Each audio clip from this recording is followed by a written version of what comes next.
Welcome to the Women in Vinyl podcast with Jen DiEugenio, founder of Women in Vinyl, and contributor Robin Raymond. This podcast facilitates conversations with those working in the vinyl record industry to educate, demystify, and diversify the vinyl community.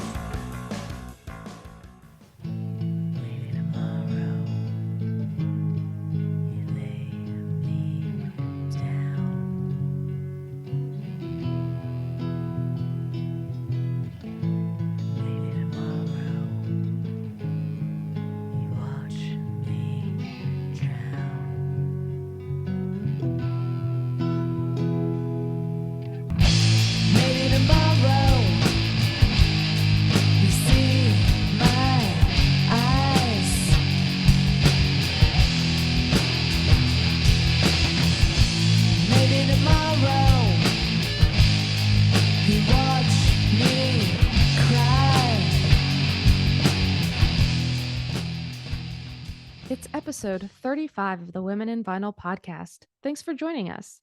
This is one of our last for 2022 as we take a break for the holiday season. We appreciate all the time you've spent and continue to spend with us. Today's guest is Deb Sonzo of Music Graphics Chicago, with pop-in guest and owner of the shop, Jamie Riani. The band you just heard was theirs, 13 Monsters, with the song Falling. Check out more at 13, like the number, monstersmusic.com. So Deb, thank you so much for joining us. Thank you for having me. Hi. Yeah, after our interview, we thought it would be great to chat a little bit more because we've talked to people about print, but no one that's actually worked in a print shop. Mm-hmm. And there were so many things that you were saying that I was just like, yes, we need to talk about these. Yeah. And I felt your excitement through the email, so that's good.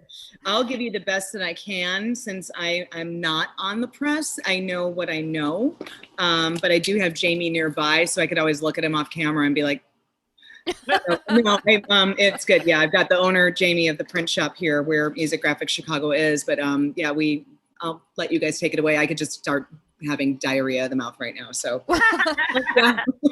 Well, to start, for those that haven't read the interview, why don't you tell our listeners a little bit about yourself? Sure. My name is Deb Sonzo. I work for Leo Graphics Chicago, but most importantly, even though that's very important, I work for our division called Music Graphics Chicago. And that is a division that focuses on album jackets and all music collateral for the things that go with albums, inserts, hype stickers, download cards, direct to vinyl B-side print, and a bunch of things for bands, because I'm in a band as well with Jamie, the owner of the company. And we know what bands need for stage, be it a backdrop, a custom drum wrap that's removable, custom drum heads that are removable, replaceable, because every drummer is in about 10 bands. And so much more. Banners, stage swag, the whole shebang. It's great being here because we can create an entire package for someone that's in the industry. There's a drummer joke in there somewhere, but I'm not going to make it. I love it. Yeah, we'll get to it later, but in my notes, I was actually like, check the drummer's name for spelling.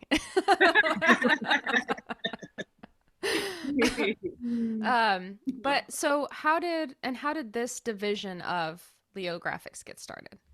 It started, the premise of the business was really to do this once we entered the building. The building that we are in is the former Hammond organ factory in Chicago. Cool.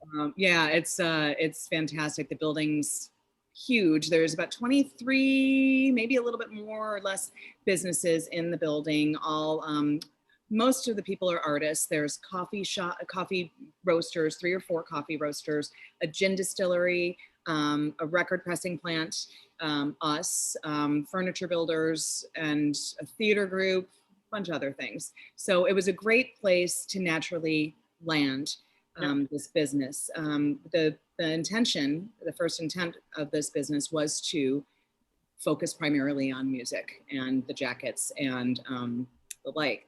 And we've been building that business ever since. That started in 2019. Then COVID hit, and things got slow. People were still pressing, but we've been working on honing our craft and getting the perfect album jacket to press. There were a lot of trial and error the first iterations, because we were creating it. It wasn't something that we were doing on the side. It was something that we came to this building to do, because there's a pressing plant in the building and we wanted to work with them and give them some business and vice versa. But finding the right partners to die cut, have the correct spine, assemble things, get the gluing and taping down right.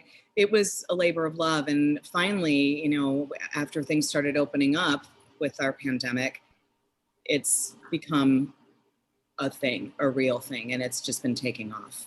That's great. I felt like I digressed. Not at all. That was awesome. Yeah. Why don't you shout out the plant that you're working along with? Say that again, I'm sorry? Why don't you shout out the record pressing plant that you're working with? They're across the hall. They're Smash Plastic. Okay. Oh yeah, we love them. Yeah. Yeah, that's awesome. Yeah. Yeah, we just got some jobs posted for them actually on the site. Good. Yeah. That's awesome. Yeah. So do you have a background in graphic design and things like that, or how did you come to your place of work? Not one bit of graphic design background. I was an art major in college, and then I was going to go into interior design and got involved in visual merchandising for retailers. So I have the creative background. Yep. But Jamie, who owns Leo Graphics Chicago, he and I, like I said, were in the band together, and he, opened up the shop, and I had a vested interest in the shop and helped out wherever I could. And I'm trying to learn as much as I can here. I would come after my old job. I was going to say after school, after my old job, and just start learning. And pandemic hit. And unfortunately, after 15 years, not unfortunately, but at the time, unfortunately, after 15 years, I lost my job, my career. And let's just get me working here full time at the shop. And this was the perfect time to get this division of the shop up and running. So we've been working on that, and I'm learning as much as I can. I can do a couple things, but he is the lead pressman for the majority of the time, and does a lot of the graphic design, but we have other people working with us. So that's what I do. Nice. Besides this. This season of our podcast, we're, as Robin calls it, doing the hot takes. Yeah. And so I think that one of the difficult aspects from working at a pressing plant and Robin doing lathe cutting is the artwork. It always seems to be a holdup. And so I thought we could maybe talk to people about some things like why templates are important. Why, you guys I know do shorter runs, but why some places may not. And so maybe we can dive into some of those things and really point people to this episode potentially as a, here's some things to learn to get yourself ready. So absolutely. With you being newer to this side of things, what do you feel like is the most important thing for someone to consider when they're preparing their album artwork? First of all, especially with our business, I know each business has their own template, but use that business's template. Ours is cut specifically for our die. We have our own die that we use for die cutting the jackets. Even though the finished product from every person you're going to see looks the same, there might be the slightest nuance that could throw everything off. So be appreciative that someone is giving you the tool that they need to produce a great product for you, and use it, and don't go down fighting. Just use it, accept it. So that's number one. Because a lot of people be like, well, I've used this one before and it's been fine. It's like, well, that's great. And I understand that. However, please use this. That's all we're asking. Please and thank you. Secondly is when we send you print requirements that we need for digital, use those. A lot of people are graphic designers in their head. They might be using a program, and no disrespect to any things that are out there, because there's a lot of tools for people, but a program like Canva or, doing things in Keynote, and, or just or my first Mac, just making up their own things and thinking it's going to go to press and not understanding that you need higher DPI, higher resolution to make things print better. I'm working on a project right now with someone that's sending me files that are so small. And I'm like, you've got to understand when this blows up, it's going to be pixelated. You want this to be 48 by 48 inches, and it's going to print out at 12 by 12 because your file is so small. So trying to educate people with that without them getting angry, because sometimes people might have worked with another printer that might have 20 graphic designers on hand. We're a small mom and pop shop. We're handling everything. We're touching everything. And for someone to say, well, this other place just does it for us, no problem. Why do you keep bouncing this back? It's like, we're only a few people. We're trying to give you the best quality. Would you rather us just do it and send you a faulty product? Right. No. So, and there's the human element there. It's like we try and get to know our clients, just not you place the order, you get it in the mail, or you come pick it up without ever talking to us or meeting us. We want to hold hands and, guide people through the process. Yeah. And for someone that doesn't know, like DPI is dots per inch. Per inch. So yeah, you need to take that into consideration, like old images, photographs, things ripped from Google. Yeah, or a picture uploaded from your phone in the smallest format possible, and not realizing that you have to send it in the largest possible way to print well. Well, and that's the thing I run into a lot, is that a lot of people's first projects too, it's, they're wanting to match PMS colors exact to records, and, trying to guide them and like maybe pull out this color from your artwork that would match another color of the record really good, instead of doing exact matches. Because I don't think everybody understands that either, especially when it comes to labels. Yeah. Because color baking, like the color could change once you bake it.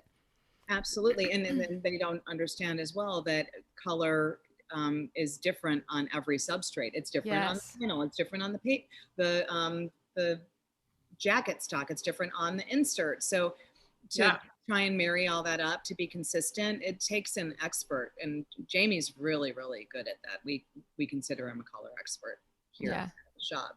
But yeah, that's tough. I always talk about when I worked at Target, they gave us these color tests that we had to do. And you would have to sit in like this box and put colors from like in the correct order of tone. Like so you'd have you'd have like blue, and you'd have to put them in the right order, and then like green and everything to like see what your percentile was in color matching to design. It was crazy. How'd you do? 98%. Yeah, Jen's another level when it comes to design. She's a savant, this one. That's great. Which is why, like, when she gives you feedback, like, that's like, take it seriously, because she actually knows what she's talking about. And that's like part of the problem. Do you find anybody gives you an exceptional amount of pushback and they're like, well, I want to speak to blah, blah, blah. Like, you obviously don't know what you're talking about, lady. Oh, yes. Not a ton. And I was expecting it to be more, which hopefully it's not. But there is a bit of like, well, there is some pushback. And especially if we're bouncing back a file for all the things that we just mentioned. And Jamie could always speak better to it, but if I'm asking politely for them to bounce it back and then they get a little testy, I turn it over to him because he could explain it so much better. But I'll even reference what we've sent to them. I'm like, this is what the requirements are. Just do it. Again, time. But no one's been super bad, which I'm very thankful about. So I didn't really answer that the best way. How are your lead times right now with everything, supply chain? Lead times are actually good. What we do here is we gang up orders. Since we do print digital, print 1 is going to be as good as print 10,000. So there's no setup. Except for the obvious, getting it to the press. There's, no hand holding of, 10 other people that are, loading the press. It's pretty quick. So we decided as a team to only print, once or twice a month. And right now it's once, just to gang up all the orders. So, Joe from this record label might have 300 that he needs printed. Frank over there needs, 1,500 printed, and another guy needs whatever. So we just add that up and gang it up and print it once a month for efficiency. And then we have a die cutter with whom we work, and those prints go over to the die cutter and they die cut it. Sometimes we might take some of the workload off of him and hand assemble things ourselves here if it's a really short run. But otherwise it's pretty quick. Right now we're going to be putting some things to press, and it'll probably be a 2.5 week turnaround time. Oh, that's great. Yeah. So, hey Deb, when you're saying shorter runs, like what are your guys' minimums like, and what 100 is minimum, and we will do anything above that, so ganging up the orders really, really helps. And what's nice about it is if a label does have several orders, say a 100, 1,000, 500, when we gang them up for that label or that one artist, you get the ganged up price. You don't have to pay for individual orders. Oh, nice. That's Right. It's cost effective. Yeah, of course. And you can't really get the hundreds and 300s, 200s out there. So we consider ourselves in that little pocket, and it's people have been so happy about that, because you're not paying. You might be paying close to what you'd get for a 500, but you're not filling the landfill.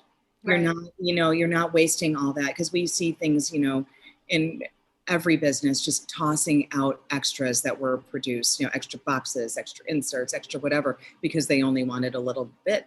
Yeah. For a lot. Are you doing multiple formats too? 7-inch, 10-inch, 12-inch, or just in the 12-inch right now?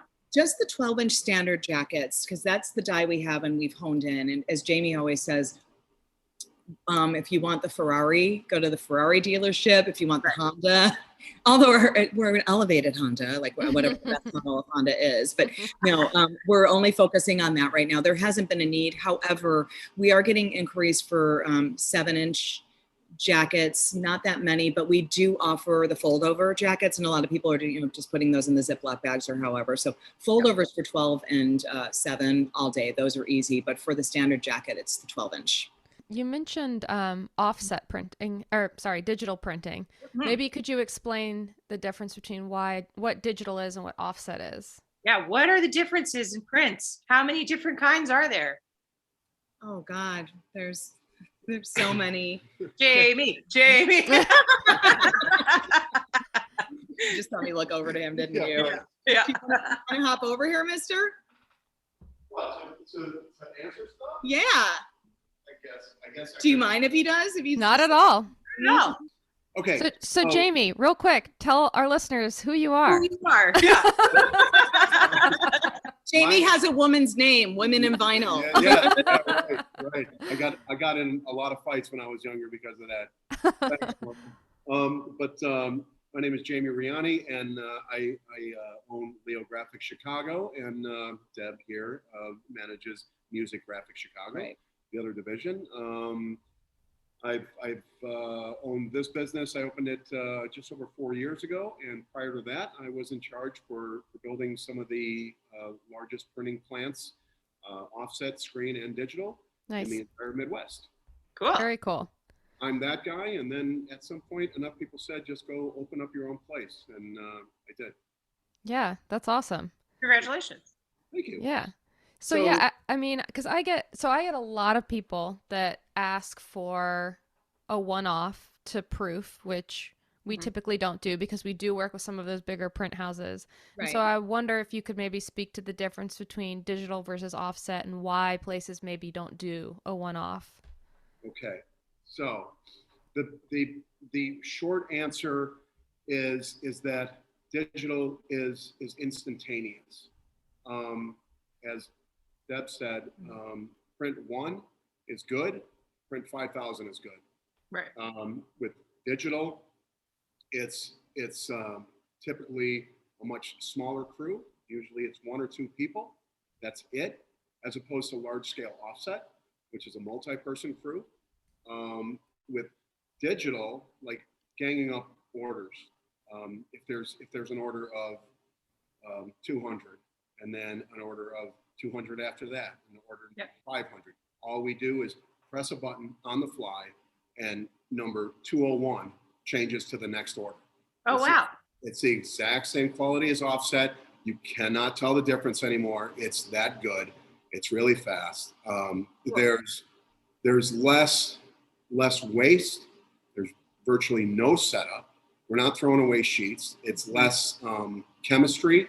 It's not as caustic. There are inks that in the offset world that I have worked with in the past, that if I never work with them again, I'll be absolutely fine. In the screen printing world, I will triple that statement and say that there are things that I wouldn't even be in the same room with. Oh, wow. I've done them all. Right. Digital, it's the newest, latest, greatest wave of the future. And with the other places that we all know of that have been doing album jackets for decades, they've been doing album jackets for decades on huge offset presses, Heidelbergs, Komoris, things like that. None of them are going to scrap those. You can't. You're talking about millions of dollars worth of presses and a lot of jobs for a lot of people. It would be suicide for them to just take them and junk them and then try to buy what I bought and have to rebuild everything. They'd be building a printing plant basically twice. Mm-hmm. First time, and then another time just to do things like we're doing. So doing it this way, off of day one, it was a lot easier. We can run meaner, leaner, smaller, less overhead, smaller presses, less chemistry, and the main thing being from the large scale printing world that I was in for a very long time, I filled a lot of landfills. Not that I wanted to, but a lot of newspapers, a lot of magazines, a lot of all that stuff. And at some point, it all goes in a landfill. And one of my goals was to not do that. If I can make one album cover and make that one be good, and make number 200 be good, and end that run, and not have to throw anything in a garbage can, I'm all for it. Because offset does each color. Yeah. Yes. Yeah. Yeah, and with and that's CMYK. We should tell people too. Yeah. And with offset, there's always setup, and there's always knockdown also. So there's sheets that have to run through there first, which is why it's very, very difficult to find anybody who will do runs less than 500. It's almost impossible because they're running at offset. It takes 100 sheets just to get the machine going. Oh, wow. Okay. So they're trashing them, So if you do order from some large offset house, if you're lucky enough to be able to order 100, you're going to be charged for 500 because they're going to run 500 and they're going to take 400 of them and throw them in a garbage can somewhere because they have to. Huh. Otherwise, it makes absolutely no sense. The overhead is so big. The press is so big. There's so much ink. There's so much chemistry. There's so many things to pay for in that. They can't run 100, leave it alone, and let you walk away. You have to run that's something. a bummer, man. Yeah. It really is. Yeah. Yeah. And Whereas with digital, if I run one banner like this wall of Marshall amps in back of me, which is actually a banner. Oh, Brad. That's awesome. I was like, man, these guys are serious about Yeah. banners. Oh, no. But It's our rehearsal space as well. So. yeah, but it's one. It's one print, one time, one is good. That's it. I'm not throwing a whole bunch of stuff in a garbage. Yeah, and there's a couple factors which could make it a bad print. It could be a bad roll or sheet. There could be dust or lint on something, or like the substrate got mushed and there's like a dent. But other than that, or if it's us like, I don't like the way that looks, let's reprint it again. Those are the only factors that's going to scrap something. Which Yeah. Oh, that's great. So when people are asking for like one, will you guys do one for people? Let's talk about like one as a proof of concept. We'll do a proof. Yeah. Yeah. Yes, absolutely. Yeah, sure. Free proofs. Yeah. But like one on the press, assembled, fully die cut. Not yet. No, no, but proofs, yeah, here are free because we already own the presses that the offset houses get the proofs off of. You have to have a digital printer. So we have 3 different large format presses here inside of this room. We have a proofing Epson here also that we run jobs off of. So they're all production presses and we can run proofs off them. We don't need to charge for it. We don't need to charge a proofing fee, a setup fee, any of that. I'm going to do it anyway.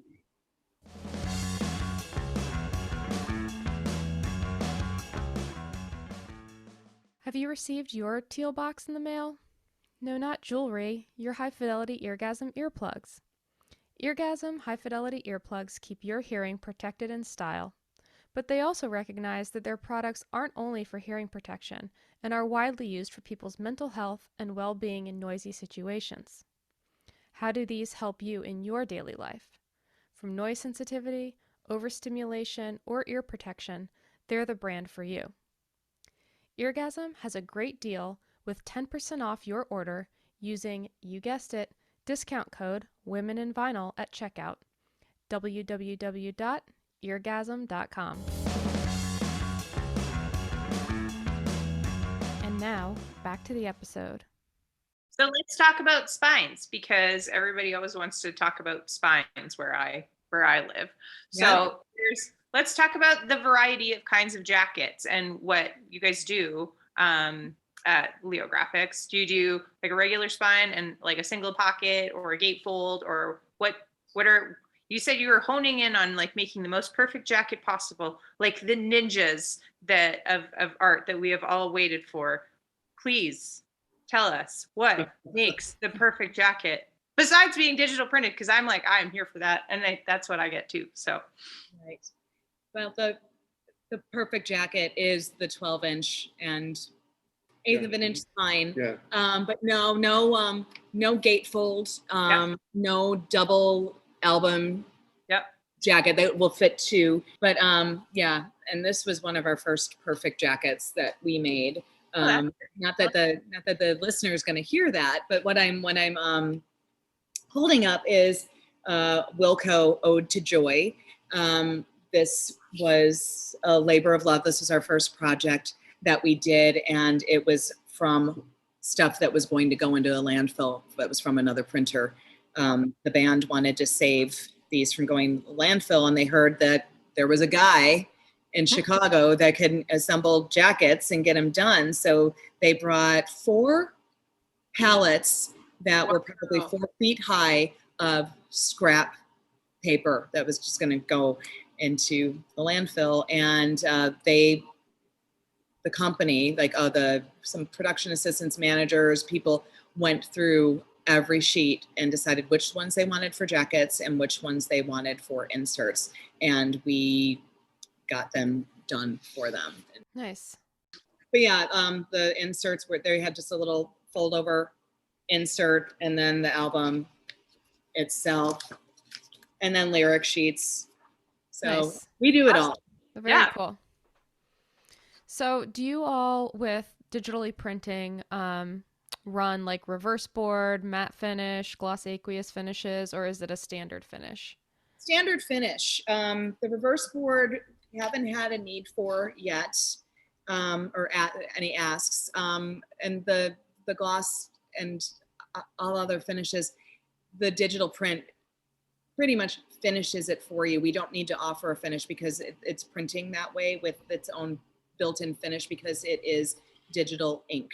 Right. UV coated. Okay. Inks are UV, excuse me. Yeah.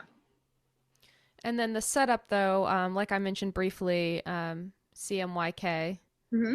I think that's something that people often submit art with RGB files. Mm-hmm. So I think that's something to note.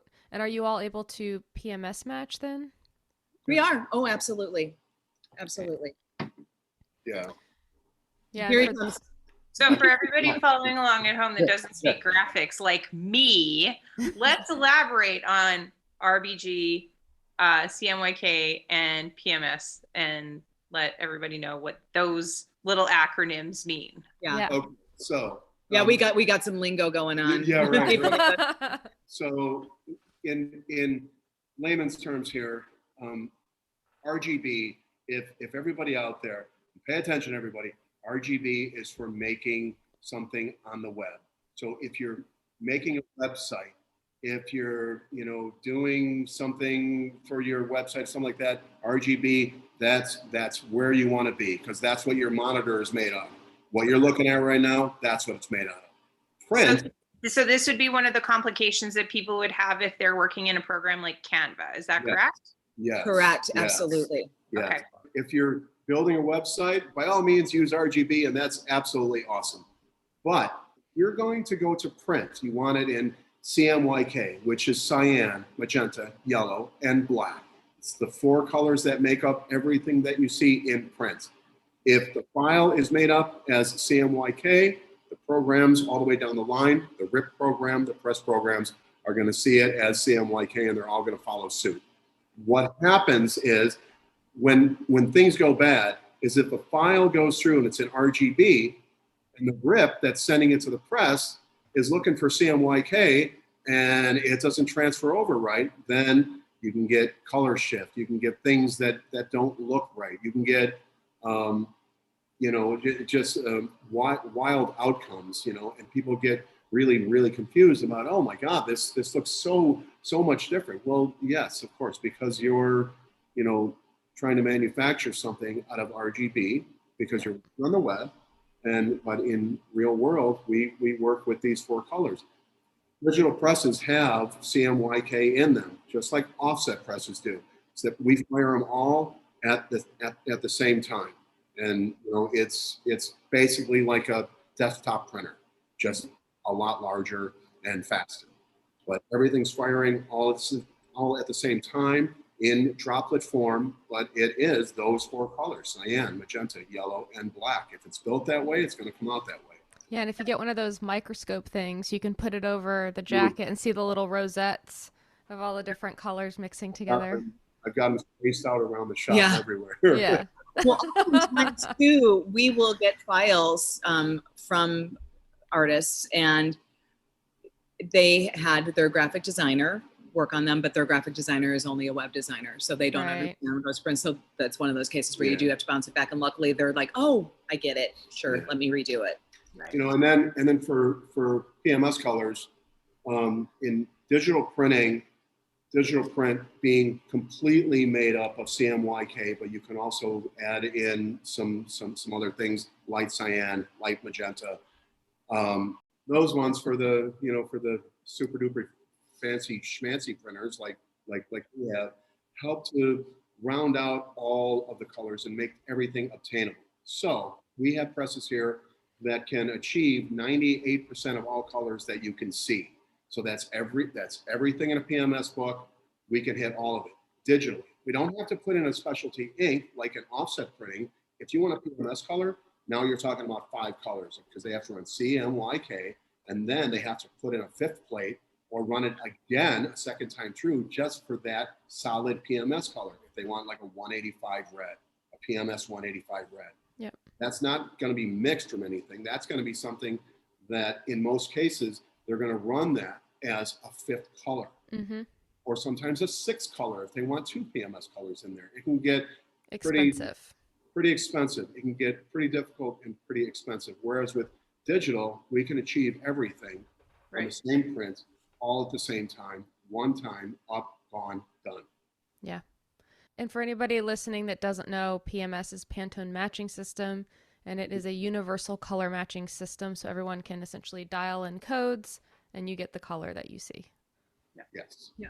And there's always a color of the year. Yes, there is. In the world, there is. It goes very, in our industry, in fashion, in furniture, there's always a Pantone color of the year. So if you ever see that, that's part of all of this, you guys. Yes. So I think we can all kind of agree that 300 DPI is kind of the industry standard. Is that Yes, correct? you are 100% on that. That's what we send out to our clients. That's what our wish is. Yeah. And hopefully they abide. Yes. And how often are you finding that people are returning files to you that are sub DPI? I'd say Not very often. less than about 25% of the time. Oh, that's great. Yeah, it's not that bad. It's not that bad. So, and earlier, Debbie, you were saying, like, if you don't give 300 DPI, it's going to be pixelated. And for those playing along at home that don't understand the beauty of pixels, can you explain what a pixelated jacket will look like? Pixelated jacket will look like this. If you were to imagine little squares, if anybody knows who the painter Chuck Close is, he painted in little squares. And when you make little squares into a big picture and step far away from it.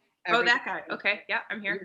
You're going to see it clearly from far away. But when you get close in, you're going to see every little square, every little box. And Jamie's starting to walk over again. Like Minecraft. No, like Minecraft. Yeah, for younger people. For those that didn't go to art school, yeah. Right? I mean, I feel like I'm trapped in a weird no man's land here because I didn't go to art school. I also don't play Minecraft. Yeah, I did one and I just witnessed other, but or like a big Tetris game if you play video. Yeah. Now you're talking my generation. Okay, there we go. So All if you're just seeing tons of little squares, if you want it to look good, you want more DPI. You're gonna get more concentrated in one area to fill that negative space and make a great solid print. So yeah, we're all that attention to detail on those little nuances. We're always looking for just to see they're all there. Yeah, and that's a great kind of segue to, we send press proofs for a reason. So what should someone be looking for or at when they're looking at a press proof? Yes. First one, typos. Typos. I.e. the drummer's name. I.e. the drummer's name. No, you want to make sure that everything is spelled correctly. I'd say that's one of the biggest things that happen. Yeah. Second is that it's inside the die lines, The inside bleed lines. The cut lines, safety lines. the lines. That your colors are what you wanted them to be. We noticed one yesterday. We got the proof, or we got the files from them, and it looked good from a quick glance. Sent it, got it into the program, getting ready to print, and getting the files set up to print.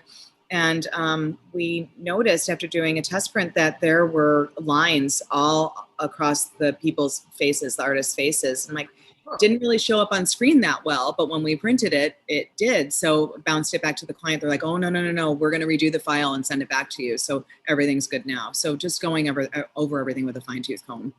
Yeah, I would say another thing that I always, because I learned this the hard way just in my previous career, but expanding your fonts I think is important too, to note, or like outlining them, because not everybody has the font necessarily. So oh my stars, that, and if you're not going to outline them, send the font files with your files, so we don't have to go searching or buy it or bounce it back to outline. It just, everything you could do to give the printer the whole package. Like, even if it's too much, I'd rather have too much than have to keep going back to you and have the 52 email conversation about like, okay, outline this, or did you want it this way? Yeah. Well, can we expand on what a layered file versus what flattened means too? Because I find that I get that feedback from my printers a lot, where they're like, tell people to layer their files and not flatten them to the template. And I'm like, I don't understand this at all. Okay. And I'll just send that feedback back. But I don't, because I don't speak any of the graphic design programs, I don't understand what like a layered file is and how I would look for it. Layered versus flattened. Okay. Once something is flattened, it is basically locked. It makes an almost almost impossible for anybody who doesn't know what they're doing to open it up, to unlock it, to get everything, that they need necessary.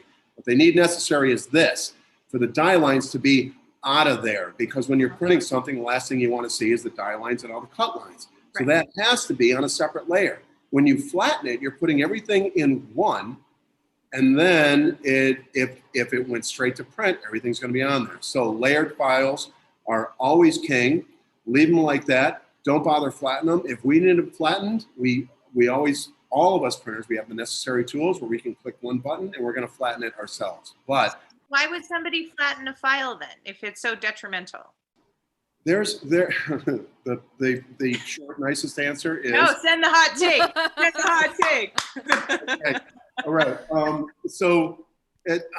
I'm gonna sum it up like this. Sometimes you see somebody making a turkey at their house on Thanksgiving, and they make it inside of that black pot. And you're like, why do you make it inside of that black pot? Well, that was my mother's pot, and that was my grandmother's pot, and that's the only pot that I know, and that's how I'm going to do it. I'm going to make it inside that pot.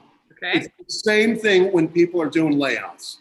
I don't know where somebody got this idea that they had to flatten everything, but at some point down the line, when somebody got my first Mac and they were in their bedroom, and somebody told me, you know what, you have to flatten that, which is probably a good idea. Again, if you're building something for a website, it really doesn't matter. Go ahead and flatten it. But when you're talking about sending something to a printing plant, it does matter. But, these are things that are instilled in people, and it's just like regular standard practice to them. Okay, cool. So that's flattened and layered. So Deb, when you're getting, like you said, when you're getting a file, are you getting like a font file a lot of the times? And is there a lot of times that you're missing information, or there's like stuff that, you're just like, oh, well, that would be helpful, or, something that like really flags for you? Yeah, I'd say the biggest one is the font files not coming, but it doesn't happen that often. Luckily, with this branch of the business, it hasn't happened that often. We've had files that are completely locked that are layered, right? That you can't get into. Well, right. That Layered and locked. That's locked. Oh man. Yeah. See, now this is just another that sounds right. So no, but for the most part, everything has been good, and haven't had anything go awry in the print process. Every jacket has turned out fantastic. So with respect to file formats, then I know that there's like PSDs and EPSs and TIFs, and I think there's like an AP something to API. Is that right? AI. AI. Okay. Yeah. Adobe Illustrator. So Yeah. what is the file format that is like de facto? Like, what is the industry standard file format that we should be telling people that they should be submitting to have maximum awesome? I'd say the two that we enjoy the best would be Adobe Illustrator files and PDFs. Really. Okay. Great. PSD is Photoshop and .ai is Illustrator, and those are part of Adobe programs. Okay. Well, Those are all of my hot questions. Those were great questions. My burning questions that I just am like, well, and since we're nearing our time anyway, we do have a question that we like to ask everybody. Yeah. And so it's sort of an impossible question, but we still ask it. If you could make a 7-inch record with anything on the A side and anything on the B side, what would you make? Your custom record. Oh, my stars. God. That is, oh, God. And wow. Jamie can pop in and give his Jamie. too, if he would like. Oh, my God. And am I choosing? Oh, You can. It's like a bootleg. You can make whatever you want. It doesn't have to exist in nature. You can make it whatever you want. You could even put your own band on your A and B. Okay, well, I'm going to leave all the digital or all the music to the A side. And that is going to be a mix. I'm going to have